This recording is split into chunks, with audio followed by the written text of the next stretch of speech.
Good evening, ladies and gentlemen. Welcome to the panel on IP to innovation. We have a list of experts on this panel. Let me start introducing from my right-hand side. Ellie from Vietnam, Quest Ventures, and Keerthi Kodithuwakku is the CEO of Gender Innovations. I think most probably you have heard about him already. And on my left side is Mr. Rajendra Mootha. He is one of the pioneers of the IIT Madras Research Park, the founding team, and he's currently the head of initiatives. And the moderator, I'm actually the moderator, Ajith Pasqual from University of Moderator. To those who are actually, let's say, a bit new to IP, let me briefly introduce what actually IP is all about, and then we'll straight away actually go to panelists. Now, IP is actually, you all are either, maybe some of you are already startup founders or thinking of creating a startup. IP is what comes out of your creations. It's a creation of mind. And it's when so intellectual property is an asset, right? It's an asset just like you're buying real estate or whatever the different assets. So intellectual property right is the control that actually, which gives you the right to use that asset. And if you have a IP coming out of your startup, and if you do not actually use it, then it becomes pretty much a useless IP. IP is actually not there to put it in a cupboard and keep it for display purposes, but it should be used for economic or financial gain. And with that short intro, let me first actually turn to Mr. Rajendra, ask him what we all know, like what India actually has been going through for the last 10 years. It's nothing short of amazing transformation. And Mr. Rajendra, what in this transformation overall, to give the overall context, what role has IP played in this transformation? If you can actually start with that. IP was never in the forefront at the institute, IIT Madras. It was only playing a supportive role. The whole process was proof of concept, idea to prototype, prototype to go to market. To show the industry that by research you can solve real world problems. As the ecosystem grew, IP started to take the center stage. It became the passport of security, enabled licensing and collaboration with other industries. As far as startups are concerned, IP was not a must, but it is always good to have an IP, right? It gives that sense of security, gives the legal framework to collaborate and to share your license for other industry people to manufacture. Having said that, IP is good. Over the 10 years, we have matured, taking the center stage and creating an impact for technology transfers, for collaborations with the industry. IP is good. Follow-up question on that one. If you look at the impact IP has played in that transformation from the IIT Madras perspective, like what sort of impact IP is creating? Because I mean, when you say economy can grow in two different ways. One is actually not exactly on IP. For example, you can have a service economy. You can actually buy and sell, and through that service you can generate a lot of wealth as well. But creating wealth through IP is something different. And if you look at from that angle, like what sort of role has IP played in India in a broader context, and then narrow down to what is the contribution from IIT Madras Research Park? Sir, good question. Definitely in this AI world, IP is taking center stage, makes collaboration, licensing easy, forms the legal framework, okay, to see how technology transfer can happen, gives them the security assurance that it will not get misused. Having said that, for startups, it's a mix. It's not only the IP, but the knowledge, the portfolio of intellectual property rights and the design rights, the patenting, the trademarks, the know-how, and the trade secrets is what actually matters. And we've seen that for many of our startups, it is the fire under their belly, the will to succeed, the ability to penetrate, the ability to collaborate with the academia, with the faculty, with the mentors, to see how they can scale up. Today, we have almost close to about 500 startups from IT Madras ecosystem.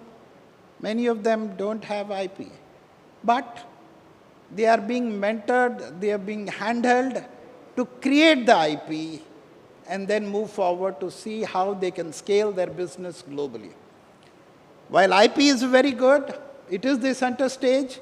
From 20 IPs in a year, 20 patents in a year, which was almost a decade above before, last year, IIT Madras has filed 417 patents per year, that is in 2024, 417. So it shows the big paradigm shift from being a supportive role to being taking a center stage. IP is a must, gives a passport of security, makes the legal framework easy for transfer of technology, for collaborations, gives that sense of security to try and see how the economies can grow with these assets. Thank you, Mr. Rajendra. Let me turn to Ellie. Ellie, like Vietnam and Sri Lanka, if you look at the startup ecosystem there, I think we are kind of in parallel. We are in the same stage of development. Like from the Vietnam perspective, how do you see Vietnam also, like very similar to India, as probably if you have been seeing news, has been on a transformative journey, like in development point of view, rapid development, in all key indicators. Like again, the same question that I asked earlier, what is the role of IP in the development, overall, and what exactly the role startups are playing within that context? First of all, before I answer your questions, I would like to say thanks to the organizer to giving Quest Ventures opportunities to be here in this roundtable discussion to share our perspective on IP to innovation. Let me quickly introduce about Quest Ventures as well and about myself. My name is Ellie, Senior Analyst at Quest Ventures. Quest Ventures, we are a VC firm based out of Singapore. We are backed by two sovereign wealth funds of Kazakhstan and Singapore, where we have made investment in more than 150 cities, make impact on more than 11K people, create opportunity and job. In our portfolio companies, we have 4 unicorns as of now. And in Singapore, we play an important role in the board of IPODs. IPODs mean the International Property Office of Singapore. So when it's come to IP, for Quest Venture, we look at a broad overview where we not only focus on IP, we also focus on intangible assets, which is IAIP. So come to your questions to see about what the IP, how the IP play a role in the transformation, especially in the startup world. From the VC perspective, for us, it's play a very quiet but very crucial role when we look at the technology of the startup, because if they have a strong IP, it shows that they have the defensibility and long-term vision of the startup. When we look at the startup, we not only just look at the ideas, we will not be amazed by the ideas. We're gonna see how the ideas can be scaled, can be monetized, and can be replicable across the region. And for us, IP is important, but it also depends on which sector that we're gonna invest. For example, on deep tech, absolutely, we need the IP. So generally, for Vietnam, when the investor look at the companies, they do look at the IP, but it's not the priorities as of now for them. Vietnam, I think the same as the majority of emerging market, where the startup founders are still need some space and some more time to raise awareness about the IP. So this is gonna be my answer. Thank you, Ellie. Just to give you a bit of context again on how IP can contribute to the national wealth, if you take the example of US, I mean, we all love music, right? Whenever we actually hear music or through the radio stations, and the radio stations need to actually pay a royalty to the singer. Okay? So that's how the entertainment industry in US and maybe in Bollywood as well in India actually generates so much of wealth unknowingly. Like unknowingly, there's so much of wealth actually generated through this to the entertainment industry as well, because these are IP creations of mind, creation of minds. So this is something extremely important. Ellie, just to follow up a question on that one. Now the startups, the IP is what really differentiate between two startups. Not exactly, maybe. I mean, there are other factors obviously, but IP is a primary differentiator. So if you don't if you actually work on the same area, there is hardly any difference. I mean, there's not much of thing that you can do. But if you are you basically focusing on IP as a key differentiation, or like are you giving other things priority as well? Which one actually, which metric do you consider most important when evaluating a startup? Okay, so I will not romanticize it. I will just be really frank. For early stage startup like us, we don't care about IP when we invest in early stage startup. So which means that IP is not the must-have criteria when we do invest in startup. Actually, when we look at it, we have the formula called 2S. 2S mean sector and stage. So if we do investment in early stage startup, we don't need to look at the IP because it can be changed over the period of time. So if we just fix on the IP, we limit the opportunities of the startup. And many early stage startup, they don't have the resources as of now to invest on IP. IP take money as well. So this also depends on the stage of the company. And also, let's say, give you an example of OpenAI. OpenAI, the algorithm behind OpenAI are based on the research of Google. This is open source. So for us, what makes OpenAI so special and what makes it advanced than other startups is about execution. It's about how they brand it, how they execute, how big the brand, how they advance their technology. So this is more important for us. The execution and speed and the team and the people are more important for us. Do you think that if I can bring another IP, AI here, and then overnight it can compete OpenAI with just IP? It's completely no, right? So for us, when we look at startup, early stage, we don't look at the IP at all. If they have IP, it's gonna be a plus for them. Also, when we look at the sector, absolutely, if we invest in healthcare startup, we invest in deep tech, biotech, medtech, we focus on IP because these sectors are very high advanced and require a lot of many years of research. IP is important to protect the technology and the many years of development from the founders, from the researcher.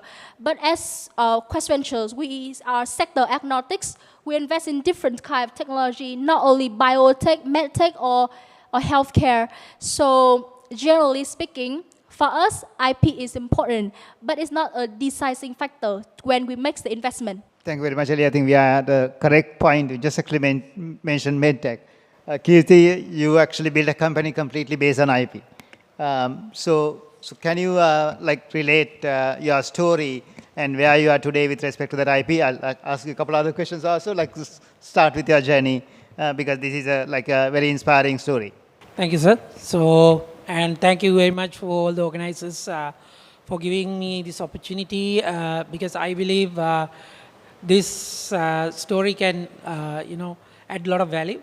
So, as the first thing, for a deep tech health startup, IP is not just an asset, it's the asset because I will tell you why. Now, very recently, the World Intellectual Property Organization, WIPO, has published an article about us. And also they created a video. It is not published yet, but they created a video to inspire the, developing markets, companies, startups to focus on the IP, right, as a tool to come out from the developing market setup, right? So that's the exact, storyline I'm, bringing here. Now, when we started as a Sri Lankan startup, we had a big challenge because no one is going to believe that a Sri Lankan company can build something world class. So that challenge was there. There was a mindset barrier for us to break. That's the first thing. So when that kind of a challenge is there, even though we reach to local investors, even though we reach to global investors, it is very difficult for us to close a deal. So we decided to, find, whatever the capital we have and invest on this key thing. And we managed to, when we initially started, we didn't have any money. We were university students, right? But we decided to, do some software developments and earn some money and invest that, whatever the operational profit to this, innovations and the IP, right? And for that, we didn't need any external capital. And then what we did was we participated all the possible startup competitions that were offering, cash money, right? All those money were collected and invested back in, this IP, right? And then step by step, we were building our credibility because this IP carries the credibility factor. For a deep tech deep tech startup, the credibility factor is very important to attract investors. So the IP, even at the WIPO interviews also I mentioned, so this factor is very important. When it comes to the developed markets, they already have the setup to validate the people who are coming for the investor pitches. But in our markets, so they don't have that kind of a setup. So we need that kind of international measurement to measure these people, right? So that is why IP is very important for the credibility factor. So we were investing on that, and we were not just focusing on the local IPs, right? We were focusing on the high-end markets IP. So we filed the patent applications in US and also in Japan. Those are the highly regulated IP markets. So after securing those things, right, we had the complete different game after that. We were having complete different level of credibility about our product. Then we started our next phases, right? So that was the journey, and we, we wanted to resonate many inventors and entrepreneurs in these markets by using that same story, because few taglines you don't need any money at the very beginning. If you have the passion and the will to do it, the money will follow, and you will, if you have a great product, you will manage to get your IP, and by getting that IP, you can secure as many as investments you want. Thank you, Keerthi. I will have many questions to follow up, but just to again add something to that. Normally when we talk about, if you have been actually there in yesterday's conference, and you often hear ideas are very cheap, right? But execution is the most important and the most difficult and the most important. But and also Ellie actually mentioned that, okay, at the beginning some startups actually don't have the IP, but they look at the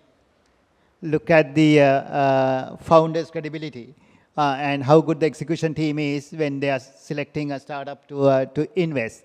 But when you look at the deep tech space, sometimes the founders are actually not known to the investors. Okay? Founders are not known to the investors because they can come from anywhere in the world. So the only credible factor that you have is your IP. And that if that IP is protected, and if that IP actually is valuable, then investors actually will take that as a kind of assurance that this is something good to invest, because still founders are not known. Okay, founders are not known, but IP has been protected, for example, like in Keerthi's case, in US as well as Japan. And that gives a lot of credibility to the investors. So that's something that we all actually keep in mind, because if IP is not very important for certain startups, but for certain others, IP is really the factor that allows investors to take a decision to invest or not. I want to actually turn to Mr. Rajendra for, and welcome the second last panelist, Ruchira Wijesena. Again, I think probably everybody knows about him. No need for introduction. Ruchira, I will actually let you to answer some questions later on. Mr. Rajendra, like one aspect, you are actually in one of the most like popular, very famous IITs in India, IIT Madras. So taking research into the market, which we have actually talked about as well. Now, when we talk about IIT Madras research startups coming from the university itself, what is the value of what sort of like importance you attach to the IP when selecting a startup for incubation? Having an IP is always good, but is it a must? No. So what do we see in the startup? The fire under the belly. Who are their collaborators? Who are their mentors? Who are their co-founders? What is that they are going to solve? The uniqueness of the idea, will it solve some societal problem? Once they get onboarded as a startup with good mentors from the Department of IIT Madras, various faculties are there. Every startup that gets in gets a mentor from IIT Madras. So once they get onboarded, our ecosystem will help them, will support them to develop your own IP, protect your IP, and then see how the companies can scale. So is IP a must? No. If it is there, it is fine. But the ecosystem will support, will help the companies to grow and develop your own IP. That's the beauty of Research Park. When you bring in industry, academia, connect with these startups, pursuing your R&D, pursuing your innovation, incubation is bound to happen. Our legal department will handhold these startups, will protect their IPs, and will scale the industry. That's for sure. That's what we've seen in the last 10 years. Is IP a must? No. It's only the fire under the belly. The problem that you're trying to solve, the mentors that you have, the co-founders that you have, is what is more important, and that is what we see. Thank you, Mr. Rajendra. Let me turn to Ruchira. Ruchira is a very popular science communicator. So one of the things, like again, basically, let me put the context, Sri Lankan context here. Maybe the same perception might be there in India and also Vietnam. I'll actually come to Ellie and Mr. Rajendra again. In Sri Lanka, maybe from the school days, we are always been told, okay, the inventors or invention are always valued. And taking an IP or basically taking a patent actually is considered as a very high, like highly important achievement. But the sad part is that you take the IP and you put it in the cupboard, and that's all. That is for display purposes. And as I said at the beginning, if you don't actually make use of IP, it becomes a useless IP. But Ruchira, how do we create this change in perception that IP is not there just to protect and keep it as an asset, but like something to be made use of, something to basically use for financial gain? So how do you see this transformation to happen actually in Sri Lanka? What can we do from the university side or from the awareness point of view? Thank you very much, Dr. Ajith. I mean, it's brilliant platform. Been working around. There are a lot of good stuff happening right now. And also, thank you very much for inviting me for this session. And again, a very important question. IP, how we can really take good use of IP. What are the aspects, that are different dimensions that we can talk about in this respect. Very important thing. So you raised a very important thing, especially about IP. If you take Sri Lankan context, IP, I think, has a very different kind of narrative. IP is usually looked at in a way that it's a tool to protect your own ideas, which I think we have really lost the spirit of the whole thing. I mean, I'm sure all of us, we have participated in many different, many IP-related forums, workshops and things like that. Look at the narrative. I think there's a problem with the narrative here. So what is the narrative that is generally being, projected? So we get a group of people, maybe people who have started startup related academics, scientists. We get a group of people and we have some resource person coming and saying, okay, here we have a good group of smart people here, maybe academics. And so the second thing they will say is, okay, you have good ideas, that you may be having a lot of good ideas. Third thing they might say is that, okay, now let's look at how we protect your ideas. I think that is a very wrong narrative. That narrative really created some of the problems that you beat. See, I mean, first of all, we are not that smart. I mean, creators, academics, researchers, we may be good at what we do. I mean, that's common to any other profession. The first thing. Second thing is, our ideas themselves can have very high value. I don't think so. At least I don't think that idea itself might not have value. Now, idea that's been tested, scaled up, that solve a particular problem in the world might have an value. So that's the second notion that I think it's wrong. Thirdly, and we must protect these ideas, so that this protective, we look at it in a form that these ideas need to be protected.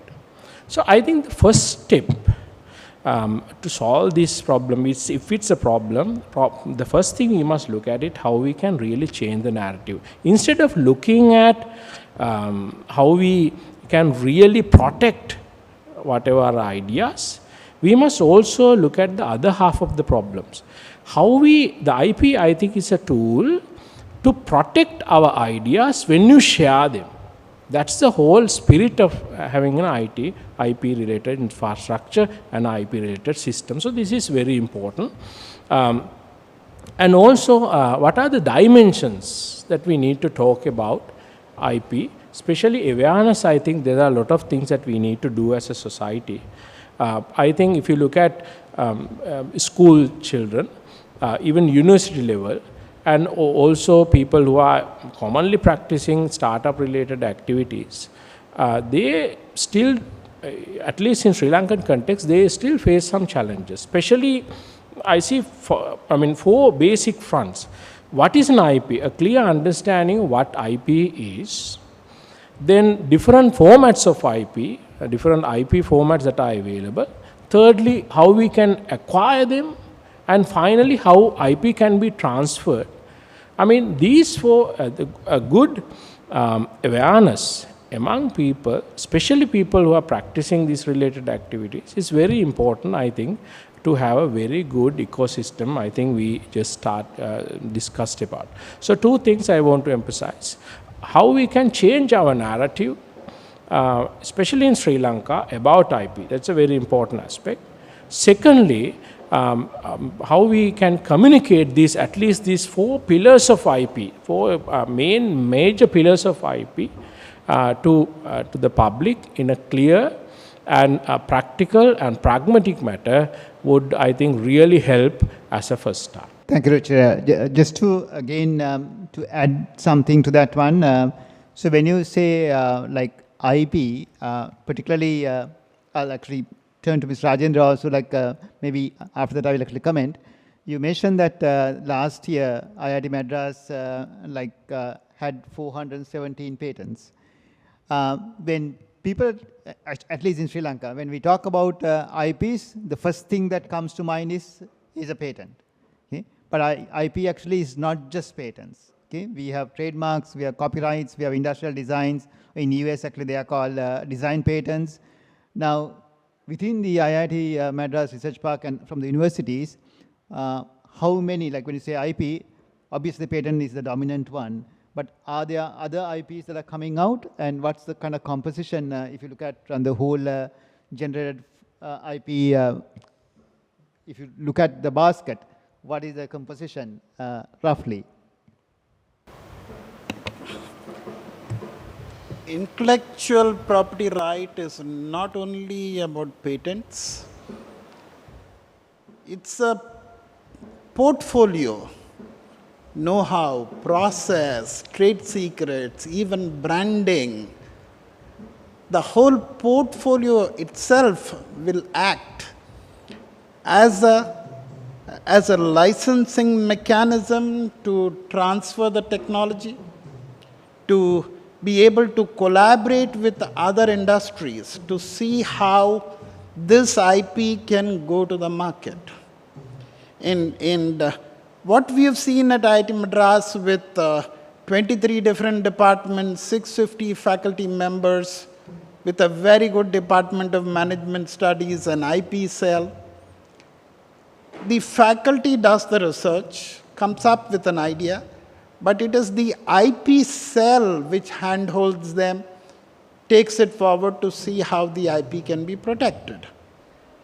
Sure, like what Nguyen said, any deep tech, biotech, medtech requires IP protection.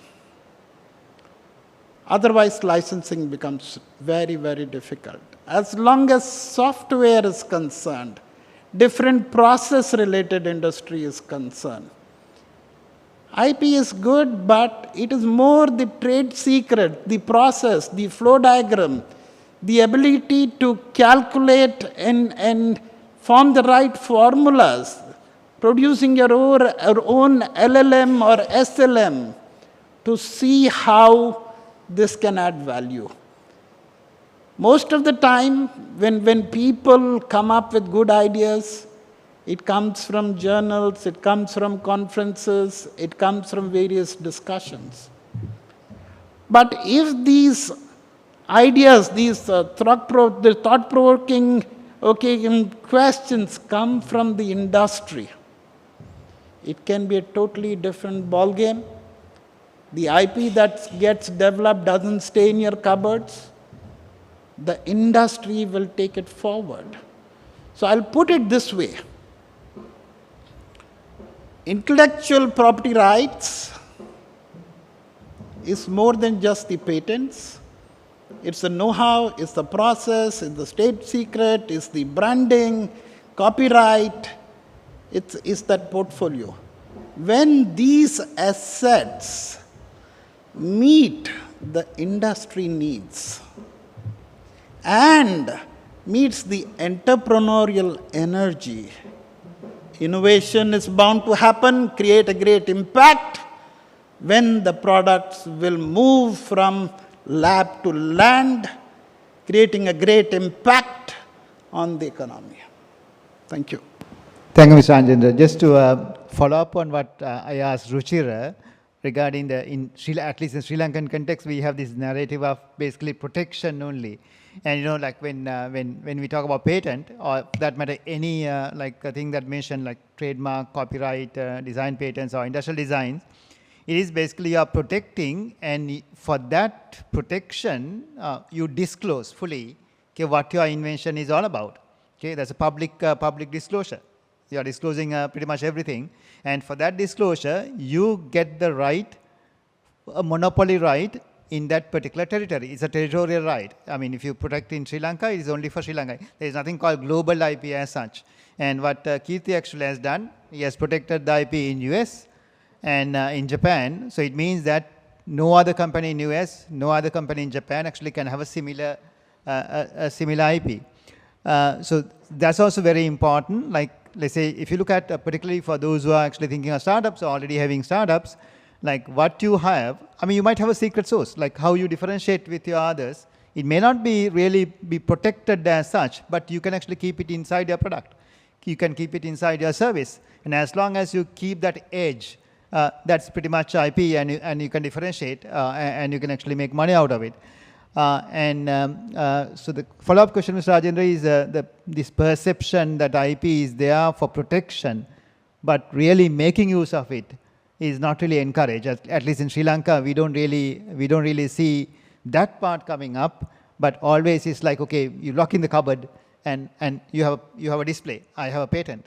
I have a patent, but that's all. Like, what's the use of patent? I mean, it's good for your metric, good for a career, but nothing good for economy as such. What is the perception in India? So frankly speaking, IP is good, gives you recognition, gives you respect, how many patents you've filed, but it's a myth. No patent, I've seen at least 10, 12 different patents. If you follow that, nothing works as what is disclosed in the patent. Trust me on that.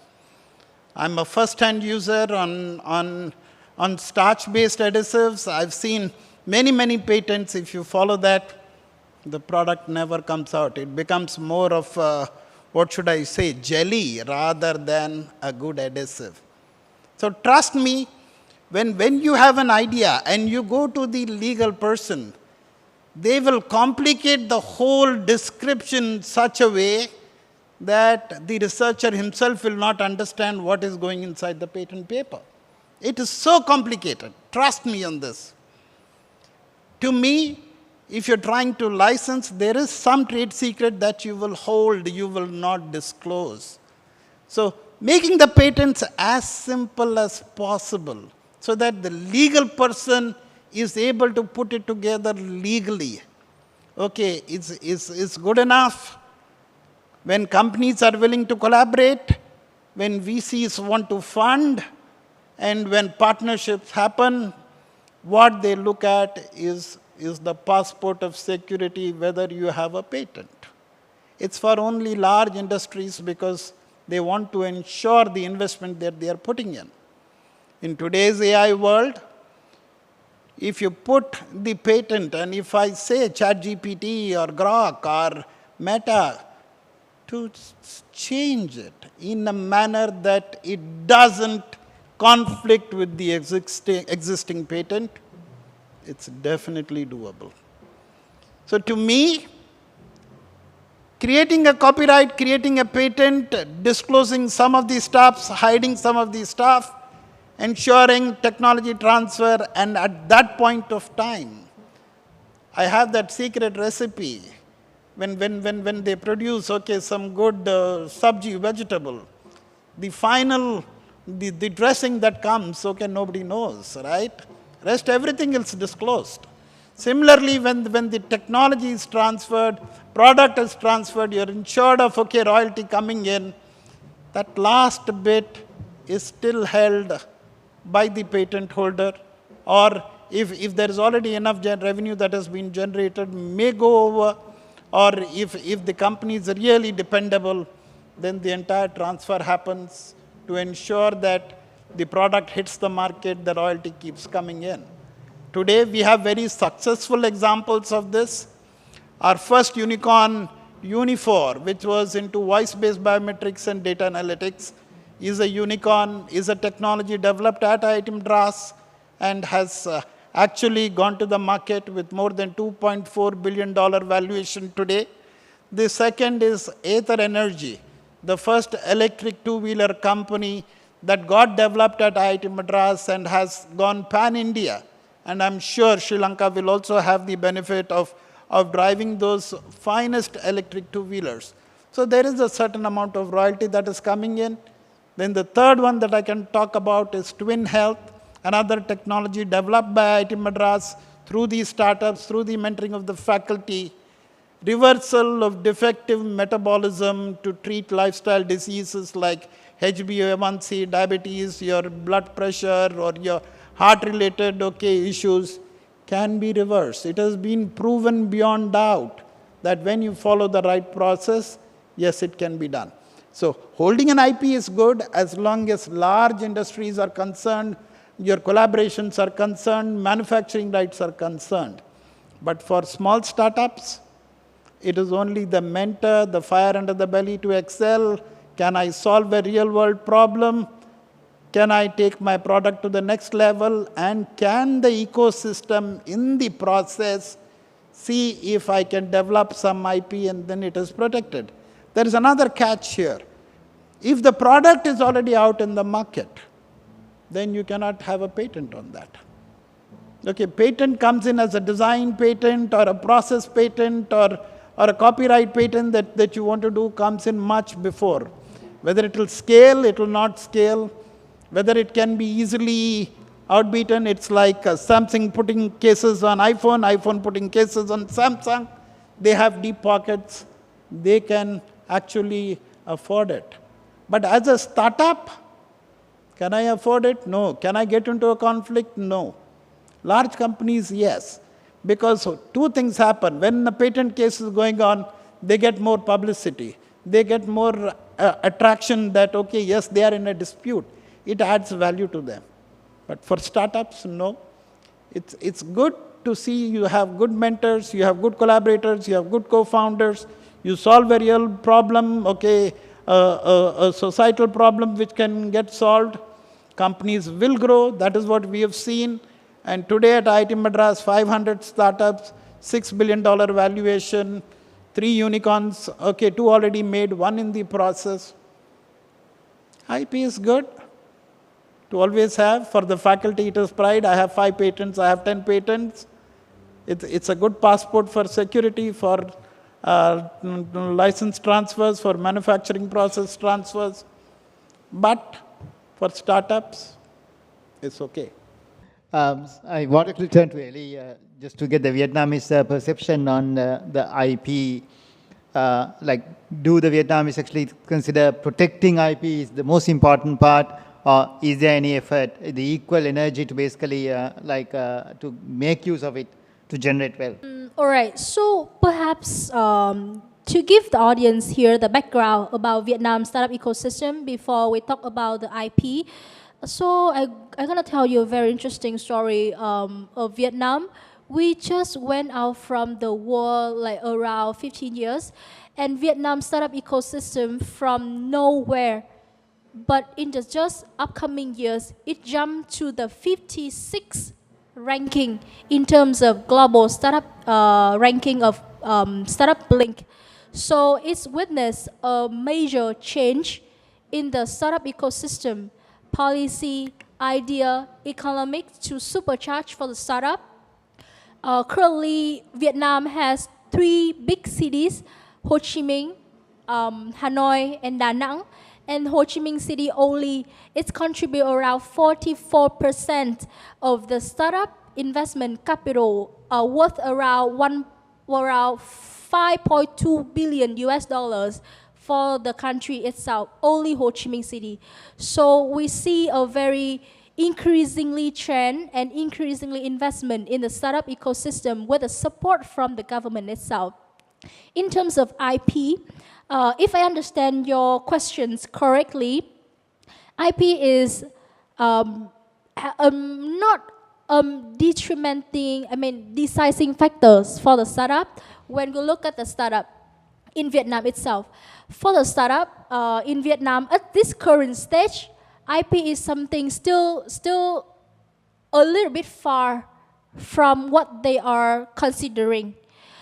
For them, ideas, and for us as well, ideas are very cheap. Execution is what matters the most. So, once again, for the majority of the startup, IP is not prioritizing factor. So, for deep tech, once again, it matters. The government recently announced a national IP awareness program toward 2030 to raising awareness about IP. And not only in the discussion of the government, the discussion with the university, with the researcher, also now talking more about how they can protect their IP, and more importantly, how they can commercialize their IP. Because there are a lot of good research, there are a lot of great ideas from researchers, from universities, but where they are now, they are sleeping on the bookshelf. So the question here is that Vietnam still lack of the database and the platform for IP to shine in the market. So we are trying our best to build the ecosystem, to build the database where we can learn more about IP and help the IP to commercialize. Thank you, Eddie. We're actually coming to the we ought to actually give the chance to the audience to actually ask a few questions. Before that one, I want to actually just check with Keerthi. Keerthi, regarding the, I mean, because your company is completely IP based, what sort of a protection does that IP actually give to your company when moving forward? Your main markets is basically India, in US and Japan. What strategies or what assurances are you actually, if I put it two ways, what strategies can you follow to make sure that your IP remains protected? Can there be a competitor who might actually come up with or make some tweaks and have a similar product to you like in the future? Actually, I want to add two things there. So one is that like IP is not our like full goal of this our company, but it is a strategic milestone for us. If I emphasize on that fact, so when we started, there were few competitors we found. And those competitors are from the leading markets like Japan, Israel, and Russia. So when it comes to these companies, they all are trying to operate in the market like United States and Japan. So first thing, to block the competition and secure our place in the market. So for a deep tech startup, like if we don't secure our position, there's no point of investing and continuing that kind of a business. We not have any security. So first thing was that we wanted to secure that position. And the other thing is, I wanted to highlight one of the key factor related to the Sri Lankan setup. So when it comes to Sri Lanka, so Sri Lankan community is mainly focusing on the intellectual capacity, right? If you look at the Sri Lankan education system, our entire education system is focusing on producing doctors and engineers, right? So we wanted to harness that strength and we wanted to channel that intellectual strength to the global level. So that was one of our key mission. So to do that, we found this deep tech medical products are, one of the key areas that we can use this. And to inspire that community, actually this professor had an idea. So when you go to a lawyer with the idea like this, then they may not understand. So that is the reason why, we also saw this gap and we wanted to encourage more and more people to take the, patent related education and the intellectual property related education and how to identify,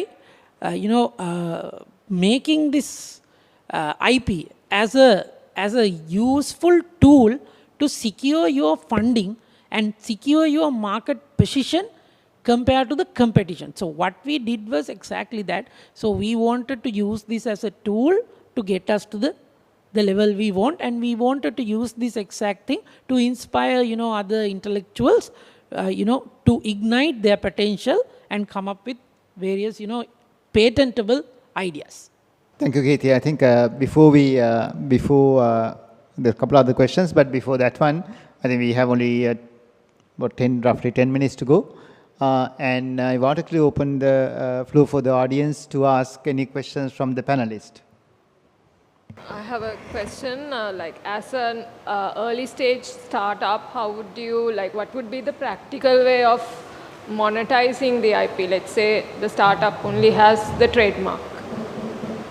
So what would be the practical way? Do you want to actually directly to any panelist, or is it like anyone can answer? So anybody can. So her question actually is basically how do you monetize your IP? I can add some ideas to it. So in terms of monetizing, right? So you can initiate the monetizing from the patentability report itself. You don't have to wait till the patent granted, right? So after getting proper designated patent search, you can get a patentability report, right? Because it takes a long time. You can use that to raise your seed capital, right? Seed capital, then the seed investors, they want to validate this deep tech product because they are investing for few years. So they are expecting results in maybe 5 years, 10 years down the line. So they want to wait with something tangible, right? If you invest in gold, you might, end up, getting a better return. Like that, like people might have different options. So if you are investing here, you should have multiple, benefits than you investing in something like that. So that is how you are monetizing the IP, right? Even the brand, even the trademark, right? In your journey. Thanks. I think, just to add on that one, I think you are specifically mentioning trademark, right? Yeah, because the trademark is all about branding. Like you want to actually protect, let's say you might have a product or service, and trademark is what protects that like product or service. And the best way to monetize actually is to make sure that product differentiates. And the brand creation, mind you, is not happening overnight. You can't actually create a brand like in a very short period of time. It takes time. It takes word of mouth. It takes like people to accept that the product or service is a credible one. And once you have that trademark protected, and that it adds value to the brand that you are creating. Like it'll take time. The monetization will take time, but you need to actually wait. It's not a short-term game as such. It's a long-term game. Any other questions? Yeah, perhaps. Okay, sorry. Yeah. Perhaps I just want to add in on what your questions from the VC perspective. Our questions back to you again is that whether because different IP has different way to monetize. So the question back to the founder itself is whether your idea is brilliant or not. So first thing. Second thing is that whether you have a good businessman, businesswoman in your teams to monetize. This is what we are doing. We bring those who have the business idea into the team where they can help to monetize the IP. And for us, IP is nonsense if without execution. So you need a very strong team where they can execute your ideas. It's about the people itself. So this is from our perspective. When we look at the company that have a strong IP, our next question is that whether the teams are capable enough to facilitate, to execute the ideas. Okay, this is from our team. You have questions? Yes, I have a question. Can you hear me? Yeah, yes. It's for the professor from IIT. So I'm here with, I'm a lecturer at the University of Moderator. I'm here with some of undergraduate students. So because I have some idea of IP and patents, I have brought them here for this discussion so they can get an idea of that. But I know most of our university undergraduates have no idea of, how to monetize the IT or how we want to go in that direction. How do you go around that at IIT? Like, how do you get students involved in this and introduce this to them? See, at IIT Madras, we have the IP cell through the industrial consultancy and sponsored research. The moment you are incubated, so the IP cell will work closely with you to try and see how they can protect your idea. What is the best way for you to move forward, whether it's a patent, whether it's a copyright, or whether it's a trademark. And seeing the potential of the growth, what is there, whether it is really worth to go for a patent, what is your near-term plan goal for 1 year, 3 year, 5 years. Because one thing people fail to understand, all these are time-bound projects with a clear start date and end date. Within that time, if you're able to monetize, if you're able to create an IP that is good, that can be marketed, that can be taken to the market, yes, it's good. But the whole objective first is, this is best handled by the IP cell. You need to see how from idea to prototype to go to market. You work on that and then try and take your product to the market. Let the IP cell decide with your inputs to see what is the best way forward. Let them handhold you and then try and help you to protect your rights. At the same time, gives you the freedom to take your product to the market. It's basically the IP cell. IP cell is the one who are good, who understand, they do the patent search, copyright search, what is best suited for you. If you're trying to solve a small problem, I don't need a JCB to pick up a pencil. Why would I do that? Right? See what you're trying to do, how you're going to solve a societal problem. You always have an early start advantage. No matter what kind of patent you have today, come to us. If you want to deviate from that and come up with another patent, it's doable, it is possible. But is it worth the time and money? There are better things to do. Because once you get into a conflict, it's a long drawn process, sometimes even your lifetime. Samsung versus Apple, there are hundreds of cases going on. Okay, there are cases from Toyota to General Motors to Ford to Chrysler. All these are always there.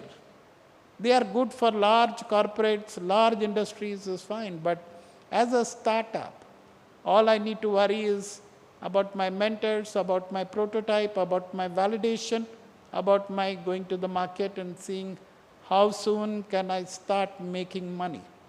For me, that is what is important. All these I will leave to IP cell because they are the ones who really understand it well. Let the right person do the right job. I hope I answered you. I think we can have one more question. We are actually almost at the end. We can take one question. Well, if there are no questions, I want to actually ask each panelist to give some insight to all those who are actually willing to create a startup or relate to IP. What's the insight that you can actually give from your experience? Starting with Ellie. All right. I think to conclude, if you stand up and walk away from the roundtable discussion today, I hope you can remember two S, as I mentioned previously, when it's come to IP, and especially for the startup world. First is about the stage. Second is about the sectors. You should consider, the founder should be smart enough to recognize first when is the great time, the good time to register IP for your solution. Second, for which sectors should be protected, should use IP to raise the investor confidence.